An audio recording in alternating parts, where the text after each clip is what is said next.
Okay guys, thought I'd make a video about how to not make yourself a target during an SHTF.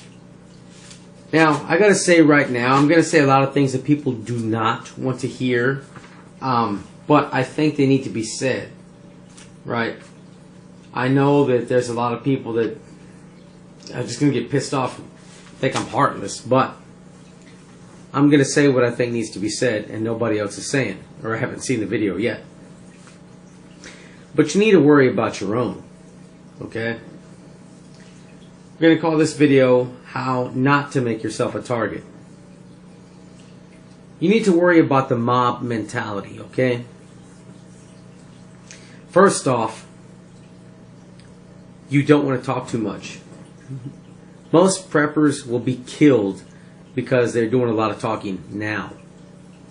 You don't want to tell your coworkers and your neighbors, even though they're probably the closest ones to you. Yeah, unless you know they'd probably be on board. You test the waters before you just start asking everybody, if they do that, or what do they think about it? Do they do it themselves?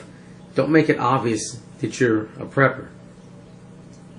Because if they don't agree with you, which a majority will not. Probably, I forget if it's 1 or 2% of the population of preppers, so that's a pretty damn slim chance. So, if they know what you're doing, if shit hits the fan, they're going to come after your supplies. They'll come asking, then they'll come to take. Right? They're going to expect you to take care of them. And you need to worry about yourself. I want to put it like this, okay? And like I said, I know that a lot of people are going to get pissed off and leave negative comments. Well, look, I worry about my family, priority over everything else, right? I try to get other people to do what they can. I try to test the waters, but nobody listens. Or very few people listen. Especially like what I do, strangers.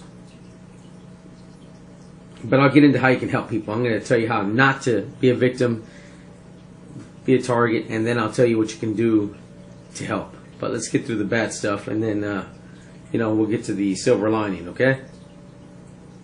So you want to avoid the mob mentality. If you look at what happened, look at the Ferguson riots, look at Katrina, look at Greece when they cut all the handouts, or a lot of handouts anyway. Look at the riots that happened there, right? People went around in these situations and they burned down shops and grocery stores, right? Owned by people that had nothing to do with what they were pissed off about, nothing to do with what they were protesting, right? They would flip and burn cars that belonged to people that had nothing to do with what they were protesting. They just did it because they could. Right? They burned the buildings. They flipped cars and burned them because they could. No other reason. Now you imagine when they're panicked, scared, and hungry. Nothing to lose. What are they going to do? Look at Black Friday. Right? A couple years ago, I think there was a guy that was trampled to death. And then there was a woman years ago, about 4 years ago. She blasted pepper spray over a small group, and somebody, got all these people blasted with the pepper spray over a toaster, if I remember correctly, that was on sale. A toaster. You've got people fighting over stupid electronics and kitchen gadgets they don't even need. You imagine that they're starving to death and desperate, right? If they're going to fight each other, really hurt each other over something that they don't need, imagine something their life depends on. You need to see this like a lifeboat, filled to capacity, and you've got people trying to get in, right? And that's a tough call. That's a hard thing to do, but you got two choices. You let them in and sink the whole boat, or you take care of yourself, which is going to be your family, yourself and your family in that lifeboat. That's how I look at it.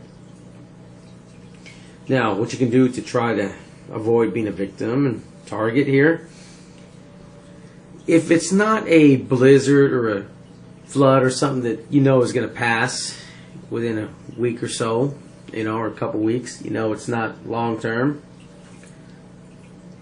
go out, let them see you hunt birds and squirrels, stuff like that. If you're really hurting in the very beginning, then you must not have anything. And here's another idea. You knock on the doors of your neighbors and ask if you can buy food. Do not take the food. They're going to need it more than you. If you're a prepper and they're not, they're going to need it more than you. So ask if they have food, if you can buy it. And then, like, oh, wait, I forgot my wallet. I'll come back later. Right? But you don't take it from them. They're going to need it more than you will. Because you should have. If you're watching this video, odds are you have stuff put aside. So don't do that. But the idea is, if they see you asking them, they'll know not to ask you because you don't have anything. If they see you again, I got some from somebody else. Don't tell them. Don't say I got it from Joe across the street. Don't name names. That'll cause problems for that guy. But just say, I got some from somebody else. No biggie. Thank you. I appreciate it. And that's it. If they see you hunting small game and stuff like that, you've got nothing. If you're asking them for something at the beginning, you've got nothing. And you're going to want to watch your calorie intake, man. If everybody else is losing weight and you're not, well, it doesn't matter what you say or don't say. They're going to know what's up. Again, loose lips sink ships. And that goes for now and later. Right? Don't tell everybody, don't tell all your neighbors what you got, because if they're not on board, they're coming for it. They'll think you're a nutcase now, but they're going to remember that good laugh they had on you when they're hungry, and they're going to come after it.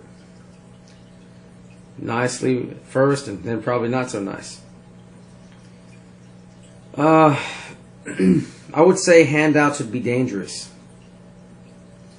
I saw a video where a guy, I forget his name, said that he'd have bags that he'd hand out if need be. If somebody was really hurting, they could sustain a family for a couple days, 2-3 days or something like that. I think that's very dangerous, because if somebody could find food only there, that's the only place they were able to get food, and they run out, where are they going to go back? They're going to come back, right? And they might come back with others. Maybe they come back with a group that finds out what you have. Maybe they come back with their brother, and their brother's family comes along with him. And then you've got a whole bunch of people, and if you say no, then, you've got all that food in there. You can spare some for me and my kids. And all the neighbors hear that. Right? 1 against 20? No way. That's a losing battle. You're not going to win. So you're not going to win. You want to avoid that. The best way to win a fight is not to be in it. Okay? So, that'd be one of the scenarios where they just talk too much, too loud, yell at you because they're upset. The other scenario, of course you can give them food, but then you're going to wipe out your own supply. You need to take care of your own family first. You're prepping for your family. You cannot save the world. What you can do is try to convince people now. And again, I'm going to get to this at the end of the video, what you can do. But I'm trying to just go over what you don't want to do first. So besides handouts, depleting your resources, or bringing others, it might be a test. Let's say that somebody just wants to know what you have. That there's going to be gangs and there's going to be sick, people out there looking to prey on others. There's sickos out there. And without rule of law, you can guarantee that's going to happen. Will it happen to you? I don't know. But, imagine there's some pretty girl, young girl, by herself, knocking on the door. I just need a place to stay. I'm hungry. I'm cold. Can you take me? And it's just me, right? She's there for a while, see what you have, and then, one night she just disappears. And she was either part of some group or gang or something, and she tells them what you have. It was just a setup, or they're unwillingly, or they're forced to see what you have.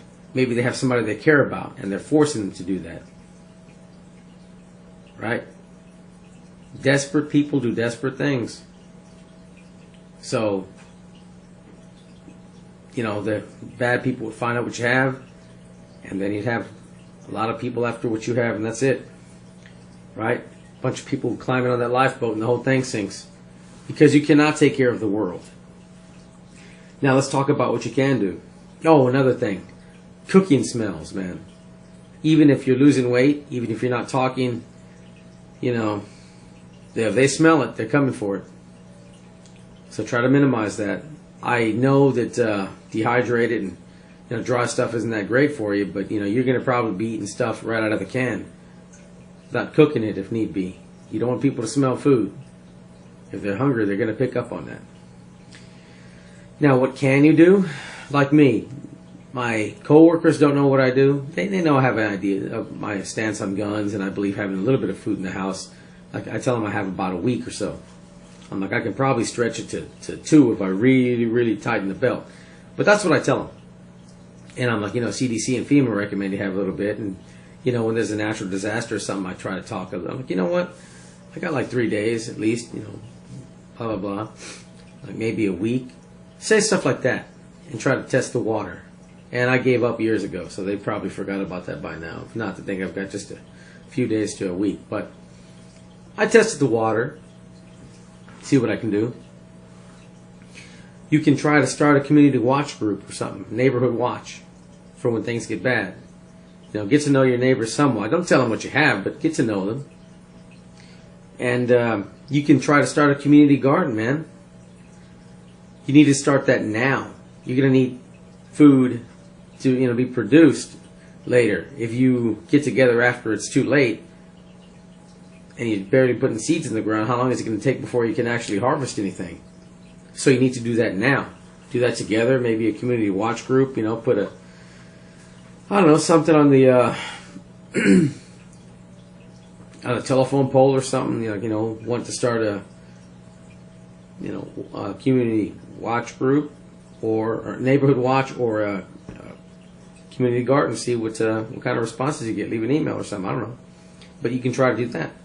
Another thing I do when I'm out, like this guy, I saw he had an EDC on him. I could tell what it was. It was a good quality bag.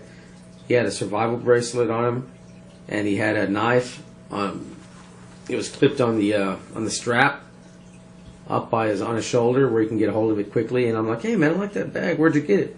And I'm like, I just want a bag I can carry around, a little bit of stuff in it.